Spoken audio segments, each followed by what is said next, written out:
yeah, so I just finished watering.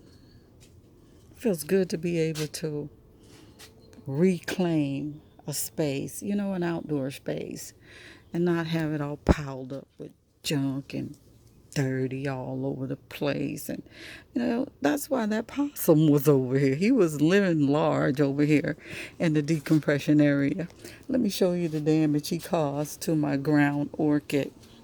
I believe this is purple. This is where he slept, right here in this area. And when he wake up in the morning or whenever he wake up, he grab a leaf. He grab a leaf and he starts eating. It don't even have to go anywhere. That blasted critter.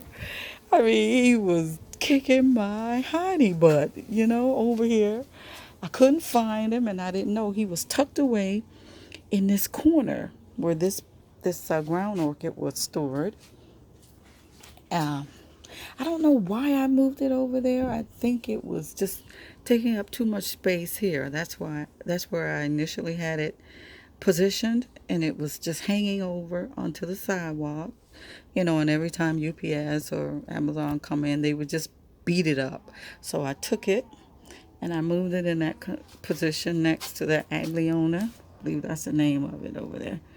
And it sat there, and he would come in along the fence line all the way in and sleep there, eat, and then at night he would forage, eating up orchids. Oh yeah, my garden was a possum smorgasbord. Yeah, he chewed up a couple of orchids. I guess he didn't like that taste. But there are leaves shredded where he started chewing, and oh my God. And then I woke up one morning going outside the gate here, Muffet and I going for our walk, and there he was, right there, dead, just curled up dead.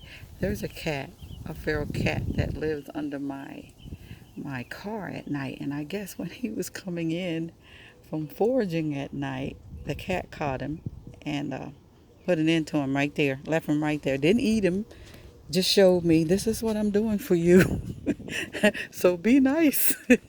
And one day I saw the cat crossing the street, and I yelled at it, right? He was just crossing the street here. I said, hey, hey. Then he stopped and he kind of looked up at me, like, okay, what you want? It's hot out here. Don't bother me right now, okay? I'm trying to find me some shade. I said, thank you for killing that possum. If you killed him, thank you. He looked up at me again and then just walked off casually. I said thank you with love in my heart. Can you believe that for a feral cat? I must be on meds. I don't care too much for stray cats, but that cat did me a very good favor. I mean, I could never repay him for that because I didn't have the heart to kill the possum. But yeah, that's the end of that until they breed again, and another one would find his way over here. For some reason, they find their way to this spot, but I'm not changing my spot as long as the feral cats are out doing me a favor. I repotted the braided. Enough of me rambling, but that's, to me, that's a wonderful favor any wild animal can do for me, you know, because he must have sensed that, that possum is kicking my butt because I send out signals, stress signals, and cats are very keen. That's one thing about them. They are very keen.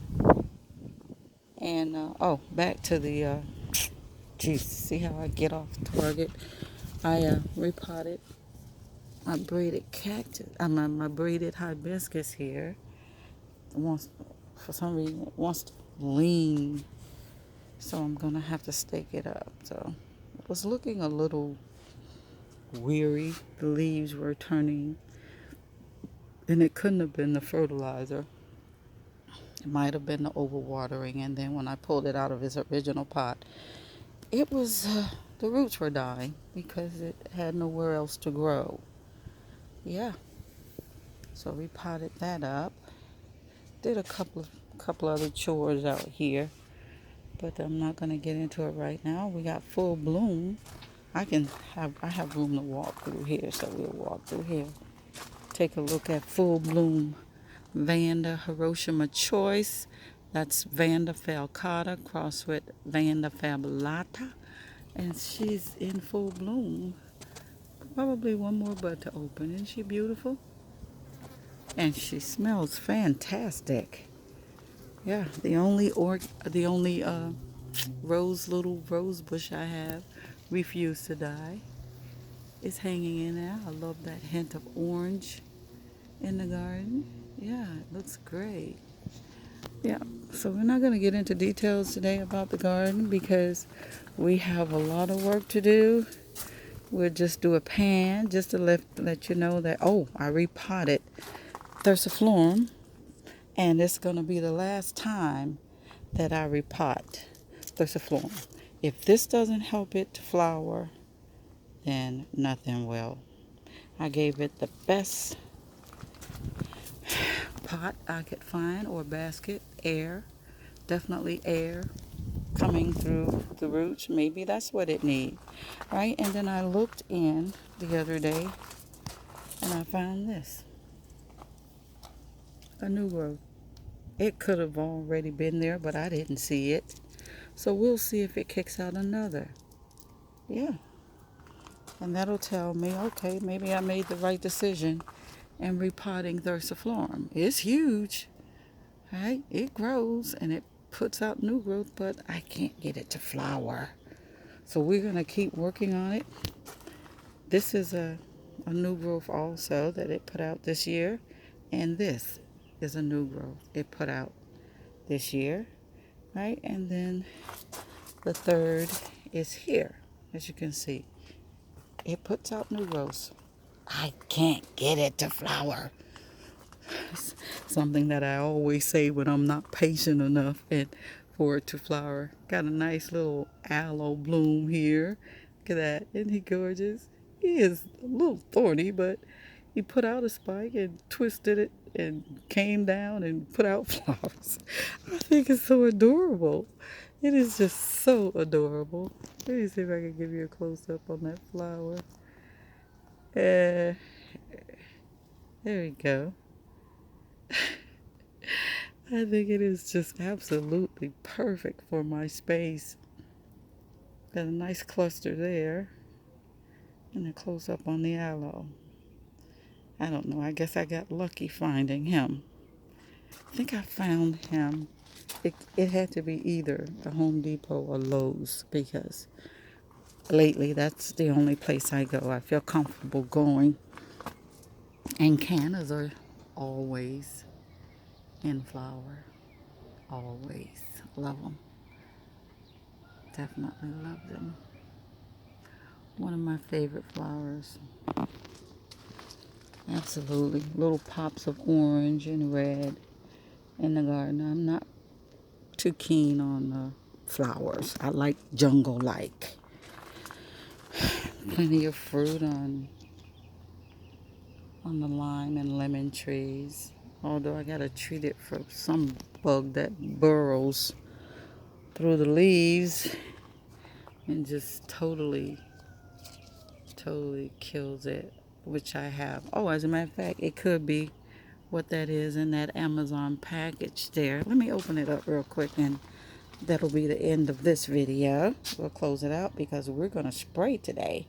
Well, this evening. It's a bit too late to spray now. It's 11:30, 11:45 probably in the a.m. So I'll probably water this evening after we finish painting that section of the floor. So hold on, let me see what Amazon sent me. Okay, I just opened up the box, and yeah, that's what I've been waiting for. This is the only thing that can kill bugs in my garden because it has an ingredient in it that will ensure me that it will definitely get rid of that bug. I'm trying to find that ingredient. There it is. It's called alder. Let me see if I could take this off.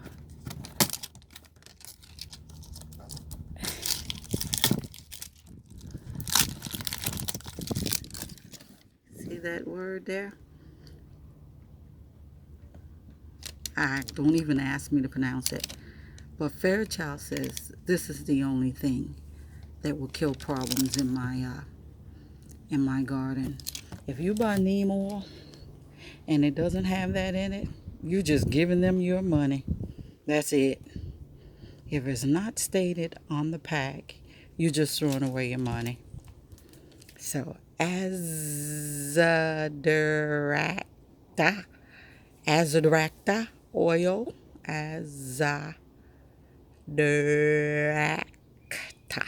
Azadirachta, I think. But anyway, it'll be safe for the bugs and Muffet. I don't have to worry about hurting my pets or the birds or anything like that. Yeah. And Muffet got some new clippers. Yeah, it's time to trim some of that mane off of her, because it gets heavy, and she's a little dog, so we got to trim her up this weekend also and get back to my chores. So thanks. Thank you so much for stopping by and hanging out with me this morning. It's not a very long clip because I do this every day, just patrol the garden, make sure everything is okay. I think that's gorgeous. It takes a lot of water. Water. That's all it wants. But that's okay. I can do that too. We got new flushes coming out here on the Malaysian orchid tree. I think it's gorgeous right here at the front of the garden. That's beautiful. Yeah, I'm going to repot it in one more big pot. But that's about a 25 or 22. 22? Yeah, that's 22 gallon.